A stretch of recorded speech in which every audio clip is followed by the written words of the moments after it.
Hi, everybody. Welcome to Spreecast. Mitch Jackson, Spreecasting live from Orange County, California. Very special guest today. Somebody that has impacted my life. Somebody that has taught me that it's okay to take risk and it's okay to be a little bit different. And that is marketing superstar Seth Godin. Seth, thanks for being with us today on Spreecast. Well, it's a pleasure, Mitch. Thanks for having me. Wherever here is, I'm glad to be here.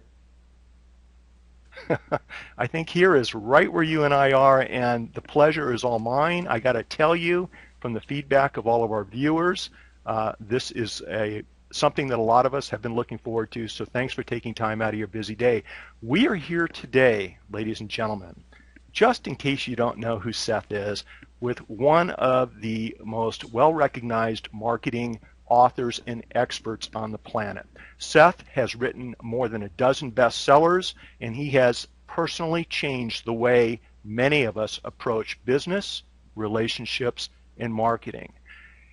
His powerful books, Permission Marketing, Purple Cow, Tribes, and my favorite, Linchpin, are bestsellers around the globe. And Seth's got 3 new books coming out, and that's why we're Spreecasting today. We're going to talk a little bit about the Icarus Deception.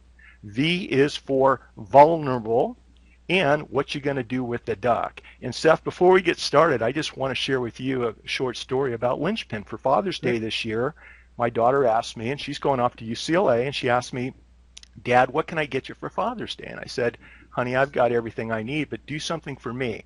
Let me give you this book, and I want you to read it. And I want you to read it before you start your classes at UCLA. It will change the way you look at the rest of your life, and hopefully it will shorten the learning curve for the career path and the passions that you decide to follow. So I wanted to thank you for writing the book. Thank you for giving me a chance to share that with my beautiful daughter, and thanks for being here today. Well, I hear she's in the audience, so it was my pleasure, and thanks to her for being such a great daughter, too. Seth, you once said that you write books because the idea deserves it. Tell us a little bit about your thought process behind your 3 new books that are coming out at the end of December. Why did you feel the need to write these particular books? And we can start with the Icarus Deception if you'd like. Well, the Icarus Deception came from 2 things. One, seeing all the frustration around me, all the people whose dreams aren't being realized, the real disconnect between the industrial economy that we were sold and the reality of the end of the industrial age. Combined with my frustration at seeing something that teachers and students and people who work for a living weren't seeing, which is this chance of a lifetime.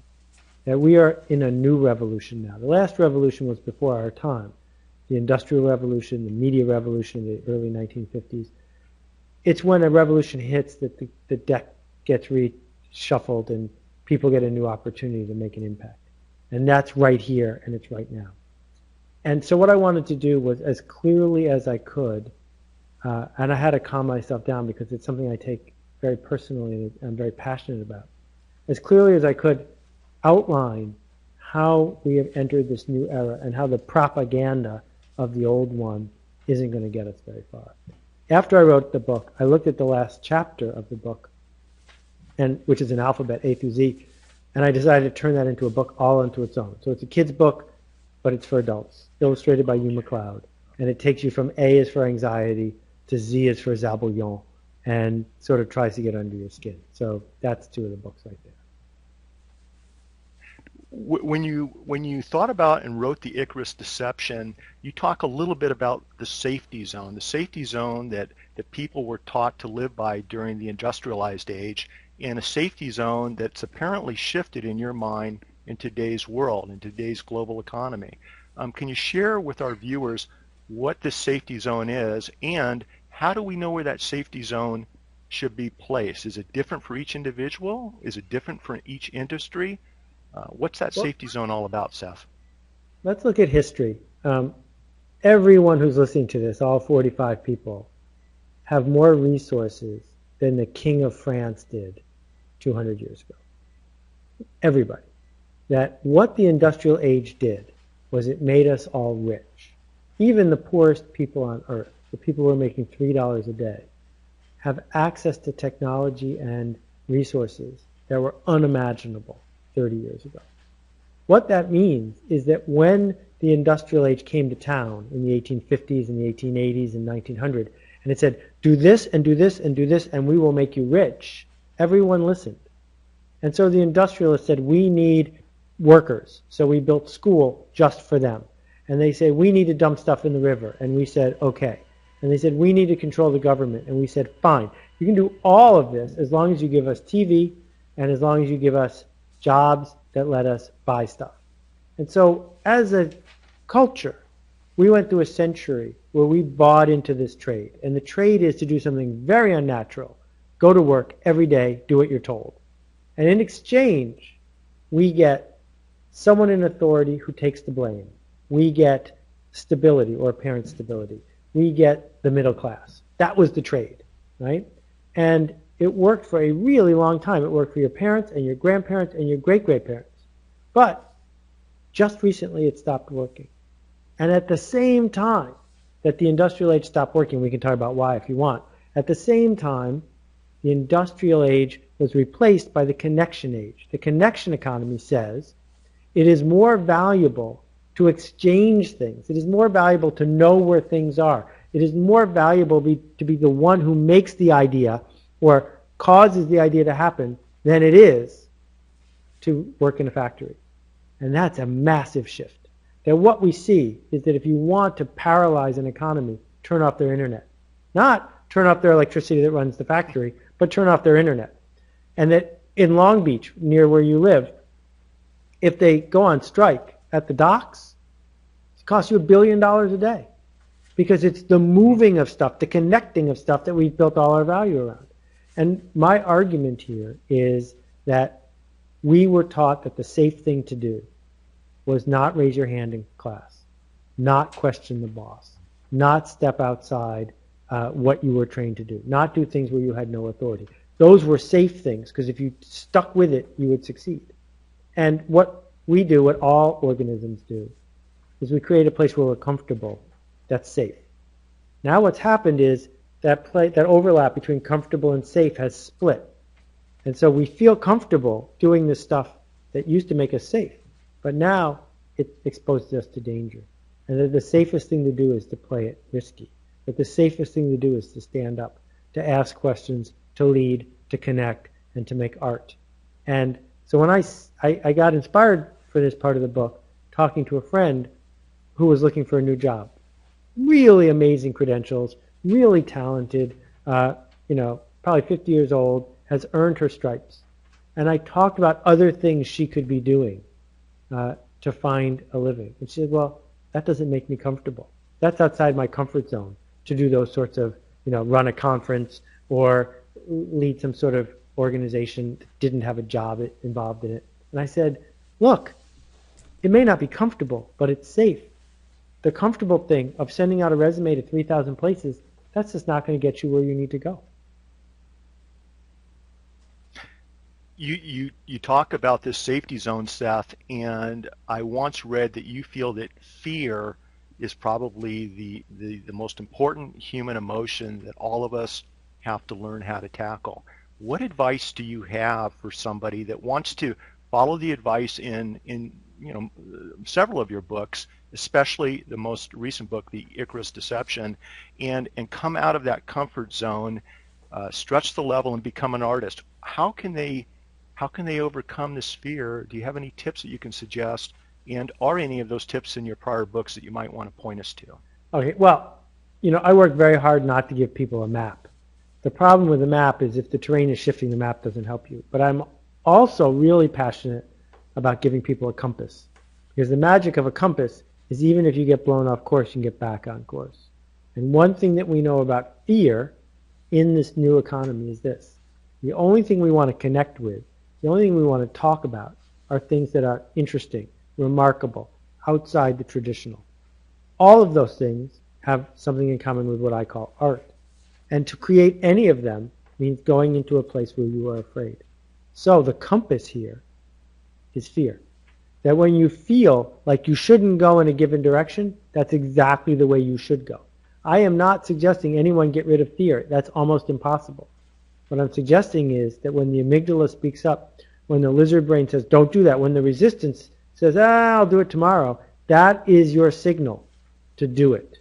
That the things that scare you most are almost certainly the things that will help you succeed, unless you're afraid of spiders, in which case, just stay away from spiders. You mentioned the lizard brain, and by the way, spiders are my big phobia, so let's not even go there.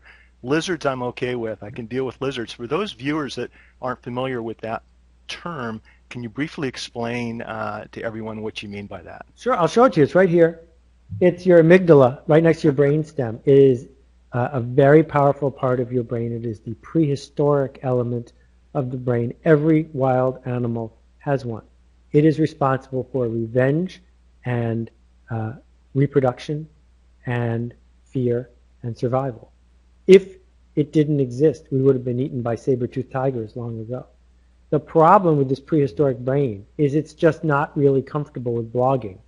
It's not really comfortable with public speaking. It's not really comfortable with writing something or doing something that people want to follow. So when you get ready to make a ruckus, to make an impact, to do the next thing, it's the part of your brain that's saying, don't do that. And the only difference between you and that person on stage is not that they're smarter than you. It's that they figured out that that signal from their amygdala is worth ignoring. You know, when we're teaching young trial lawyers, Seth, how to try cases, fear is the biggest obstacle. Public speaking, standing up in front of 12 jurors they never met before, is the biggest hurdle that a lot of people have. And I think that the Icarus Deception is probably the next books I'll be sharing with my daughter. Seth, we had some mutual friends and some really fine people excited about the Spreecast today, and one of them I've asked to come on. I want to show you how Spreecast works. It's really cool. We can bring in people, chat, ask questions, and move along to your other two books. But I've got Chris Brogan on the sidelines here, and Chris has been nice enough to come in. He wants to say hi, so let me bring Chris in real quick. Chris, heads up. Here you come. Hey, Chris. Hello, how do you do? So, How you doing, Seth? Good to see you. Are you afraid of clowns, white sharks, or white sharks disguised as clowns? You know, white shark disguised as a clown would pretty much do the deal. That'd probably be the end of the game for me. But it's funny because while you were saying that, the whole time you're saying that, I'm like, I can speak to any crowd. But sharks. I convinced my friends to let me watch Jaws in an early age, so that I'd get a good tweak out of being in the water at any point. I guess what I'm hearing from the crowd is you're using Chrome. They're reading your mind, and Chrome doesn't work with Spreecast, so they want you to go fix that problem. What? Oh. No, wait. Chris, I'm using Chrome, and it works well. There is a vibration in your voice. I don't know if you want to check your settings just below you and make sure you've got the right microphone selected. One reason, Seth, I wanted to bring Chris on is his recent blog post really tweaked my interest. And for those of you viewers, most of you know Chris Brogan, but Chris is a CEO and president of Human Business Works. He's a New York Times bestselling author of The Trust Agents and a great new book, The Impact Equation with Julian Smith. But Chris wrote a blog post, Seth, delivering interesting information to people who care about it is harder than ever. And I wanted the two of you to touch upon that just a little bit. In other words, social media at its inception was exciting. Everybody jumped on the bandwagon. It was easy to get followers, easy to share your message. But things have changed a little bit. And Chris approached that yesterday morning or this evening when last night when I read it in his blog post. The two of you have any thoughts about that? In other words, what are your views moving forward in 2013 with respect to, Seth, getting your 3 books out into the global economic marketplace? And Chris, what are you doing differently in 2013 along those same lines? You can go first, Chris. Well, I'm thinking, I still sound like a robot or something. I don't know. Does this sound any better? No. No? All right, so you go first. I'll log out. So I want you to imagine, Mitch, that someone comes up to you and says, I hear your company uses the telephone. tell me how you use the telephone. I hear the telephone is a cool new way to build your business. The fact is every company uses the telephone. And no one says, well, we have a telephone marketing strategy. And no one says, we've figured out a better way to use the telephone. Because the telephone's ubiquitous. You just connect with people. You talk to people. You do something worth discussing on the phone, but the phone is irrelevant. Well, social media is the same thing. You know, when we started, social media was the pink giraffe. And if you have a pink giraffe and it's the only pink giraffe around, everyone wants to see your pink giraffe. But now that everyone has a pink giraffe, having a Twitter account isn't worth a thing, right? So what we need to do is ignore the existence of social media and get back to first principles, which Chris has written about for years. And first principles are do something worth talking about as opposed to come up with a clever way to use the new social media. Yeah, do I sound less like a robot now? Sound great. Perfect. Sound perfect. I can't, you know, in a Google world, I can't believe that Apple owns the platform here, but that's another fight for another matter. You nailed it on the head. Everything that's always bothered me is that, you know, no one ever asked Hemingway what kind of pencils he used. You know, it just seems like the weirdest thing, but people will come up to me. I mean, I just met the mayor, just brought this guy over to me in the little town where I live, and as the guy's shaking my hand, he goes, "Hi, I don't tweet." I said, I don't care if you don't tweet. It's better if you don't tweet. Who cares? You know, he was the head of housing in the town. I don't think he needs to tweet. But you know, when we wrote Trust Agents, Julian Smith and I thought that we had this plan. Like, we were like, okay, there's this whole new channel and you can totally run wild there and it'll be great because no one's there. And everyone showed up and didn't really do it, you know, as Seth uses the term, first principles.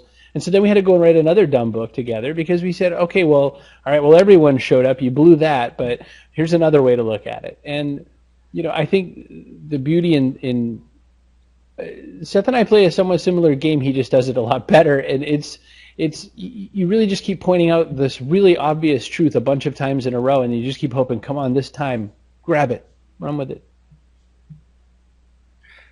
Chris, Seth talks about dealing with fear and trying to understand where that safety zone is in the Icarus Deception. Any thoughts or suggestions for people based upon your experiences, or maybe what you've watched Seth do over the years with dealing with that, finding out exactly where that safety zone is for you? Well, so I put together, I've been working on this project called Brave Now, and the first part of what I did was something called Brave New Year. I was at a place where I told people that the opposite of bravery isn't fear. The opposite of bravery is surrender. And my point being is that fear is part of the system. And I love the way Seth writes about it, because Seth says, you know, okay, you're afraid, now what? Keep doing the work. Stephen Pressfield, in his book Gates of Fire, which is about the Battle of Thermopylae, which is the 300 Spartans versus the 10,000 or more Persians, is basically, he says the opposite of fear is work. Meaning, if you're King Leonidas, you know, you don't want to sit around and tell people, don't be afraid, you just make them work harder. His point was that don't give people mindsets, give them actions that'll lead you to the mindset. And I think that's what, you know, what's missing. And very strongly what Seth's covering is this whole notion that, you know, it's almost like he's so much a better book packager than me, because I would have put Keep Calm and Carry On being torn off the side of the book because it's just so silly. I mean, George Orwell was never more right, is what I'm saying. Is, you know, what Seth has provided is a book to point out that, you know, the lies, the information, everything that's gotten us fat and round and sitting in a cubicle, it's time to kind of take the other pill in the Matrix language. All very well said, Chris. You know, I think that one of the problems that we've had with social media is that the early adopters, the ones who are the loudest, often find, as Levi Strauss did, that you succeed by selling accessories for explorers as opposed to exploring. And we don't need rivets and we don't need jeans. Everyone can figure out how to do this now. What we have to understand is that work used to involve physical labor, and now work involves emotional labor. And so if you're finding what you do easy, then you are probably not doing it right. Seth and Chris, Spreecast follower Chris Costello asked a question, and I'd like to invite all followers, if you'd like to ask questions, submit them in the boxes below us. We'll try to address them on the screen as appropriate. But she wants to know, how do you create that connection that you're talking about with your audience? And how do you get over that safety net, that fear factor to create that, that connection? Any suggestions, Seth? Well, first, I think we have to break the question down. What does the word audience mean? If you grew up with Johnny Carson, you think that audience means everyone. And what I argued in We Are All Weird is that everyone is no longer. And you need to start by shunning the non-believers. You need to understand that, as Kevin Kelly has said, 1,000 true fans is plenty. And that means that when you read people dumping on Amanda Palmer for one reason or another, whether they're misogynist or not, that's okay because those people aren't her fans. And she has plenty of fans to do her art. Number two is, what does connection mean? Well, connection involves a level of vulnerability, that you don't get to be Miles Davis and play with your back to the room and say, I'm just going to do this, but you guys talk among yourselves. That what this non-electronic, new electronic medium means is that you need to go to the world and say, here, I made this. So on January 2nd, we're launching this in 220 cities so far, something called the Icarus Session. And the Icarus Sessions are 140 seconds, little riff on Twitter, 140 seconds where you stand up in front of people in your town and you don't sell them anything and you don't pitch them anything, but you say, here, I made this. This is what I was afraid of. This is what was hard. This is what didn't work. And then you sit down. And the act of standing up and presenting your art, your work to the world starts connection. Whereas, that's very different, very different than people who want to sell you an 82-page long ebook for $149 with guaranteed step-by-step tips about how you can do X, Y, and Z. It's very different from people who are in this, retweet cycle where they figure if they just put enough in the world fast enough, they'll win. It's the opposite. But at this time, it's personal. And connection starts with personal. Seth, I tell young trial lawyers, leave your notes on the table, stand up in front of a jury and speak from the heart. You're going to know it. It's going to come out and be more genuine.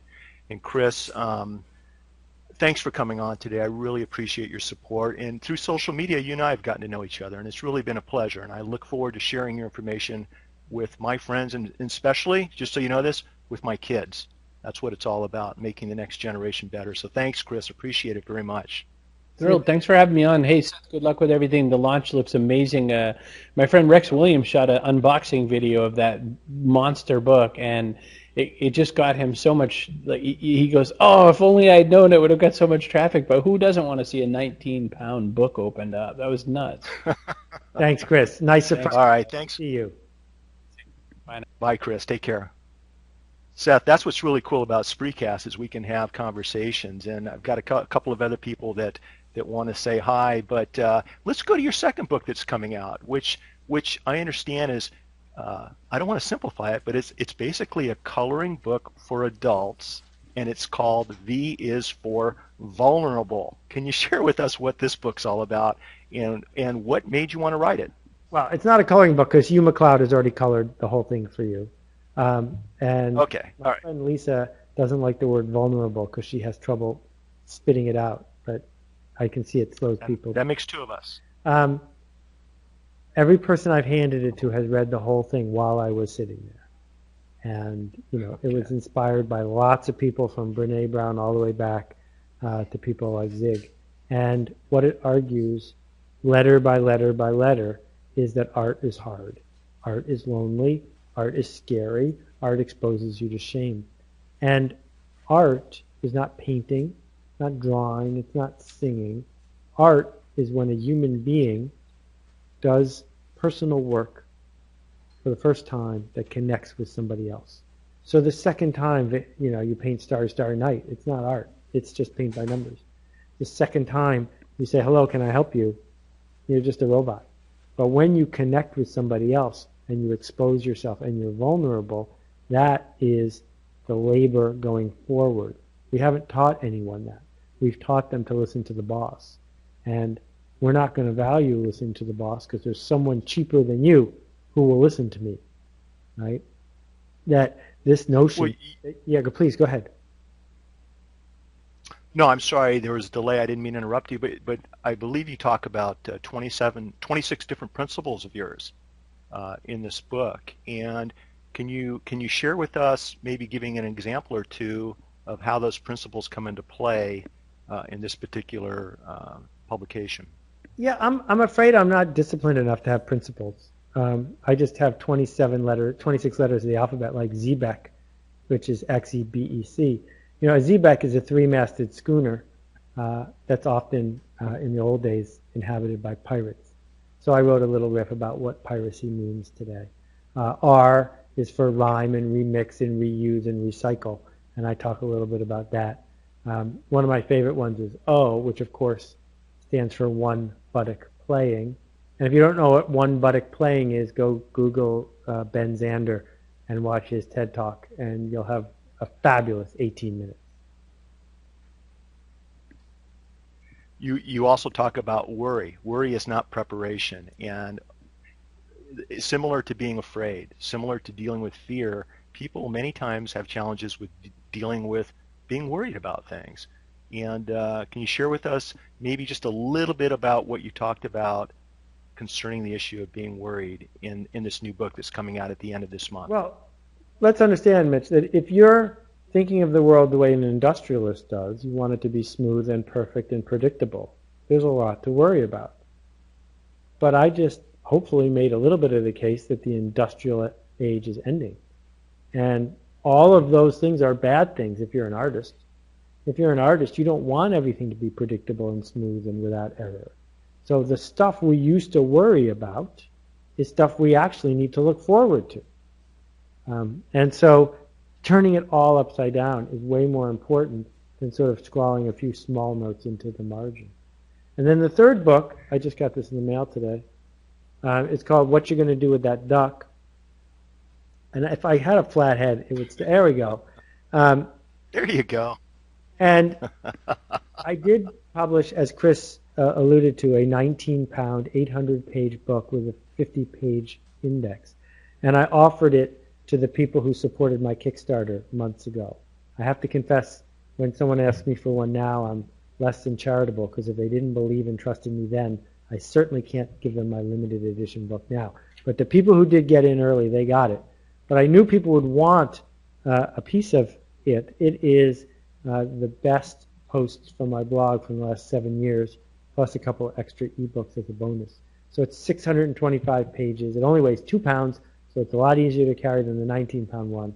And it's called What You're Going to Do with That Duck, because the first post that I talk about is this one, which is lots of people, and maybe even 70 to 71 people here today, are spending a lot of time getting their ducks in a row, which is fine. Mm-hmm. But the real question is, now that you got a duck, what you're going to do with it. Because getting your ducks in a row and perfecting the world around you isn't nearly as important as having a plan for what to do with that duck.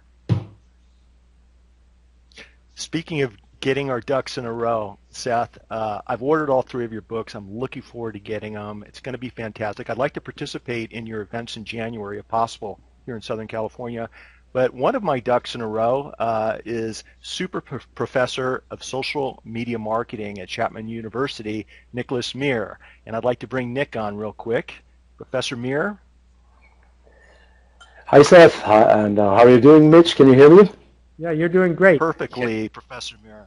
Yeah, I think you guys have met what before, makes right? you a super professor?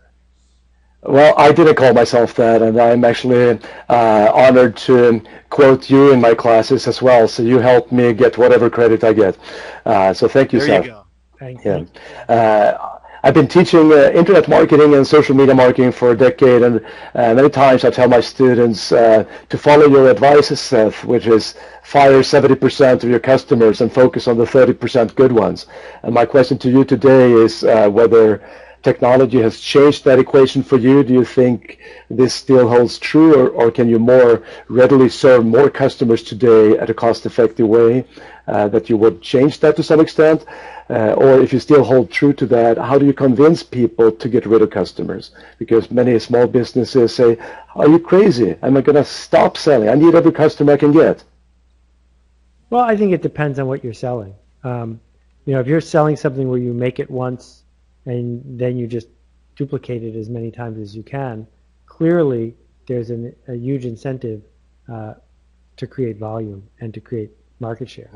If you have a TV series, you want everyone to watch it because your revenue is 100% related to your ratings.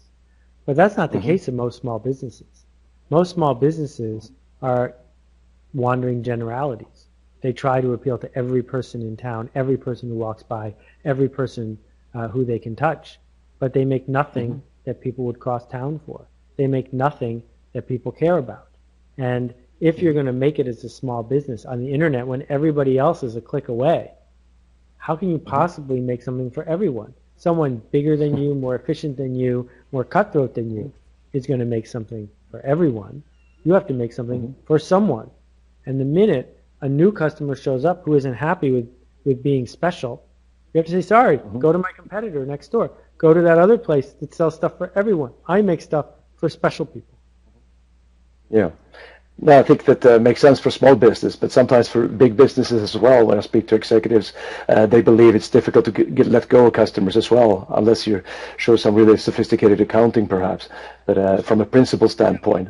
When you were talking about big customers, there's several big, giant brokerage houses in Boston.